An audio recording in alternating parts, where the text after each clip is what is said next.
ତେଲ ରେଟ୍ ଆହୁରି ବଢିବ।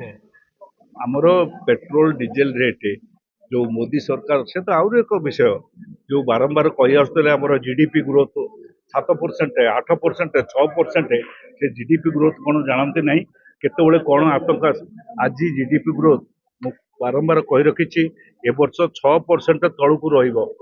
ଏବେ ବି କହୁଛି 6% ତଳକୁ, ମାନେ ଭାରତ ବର୍ଷର ଅର୍ଥନୈତିକ ଅବସ୍ଥା ଭୁଷୁଡ଼ି ଗଲାଣି। ଏବଂ ସମସ୍ତେ ଆପଣମାନଙ୍କ ସମେତ ଯୋଉମାନେ ସ୍କୁଟର ବ୍ୟବହାର କରୁଛନ୍ତି, ସ୍କୁଟି ବ୍ୟବହାର କରୁଛନ୍ତି, ଯୋଉମାନେ ସାମ୍ନାରେ ମୋର ସବୁ ଆପଣମାନେ ଛିଡା ହେଇଛନ୍ତି, ସମସ୍ତେ ଅତ୍ୟନ୍ତ କଷ୍ଟ ଭିତରକୁ ଠେଲି ହେଇଯାଉଛନ୍ତି।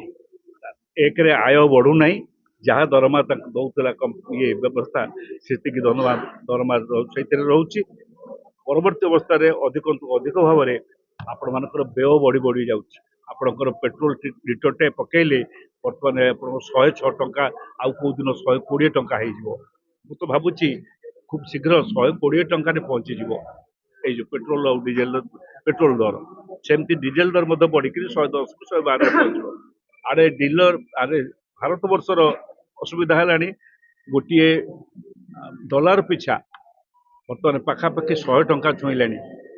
ଭାରତ ବର୍ଷର ଅର୍ଥନୀତି ବର୍ତ୍ତମାନ ଭୁଷୁଡ଼ି ପଡ଼ିବାକୁ ପଡ଼ିଲାଣି।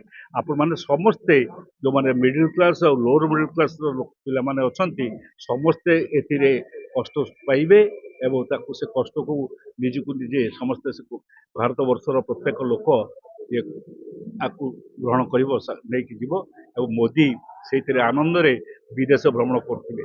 ଏଇ ହଉଛି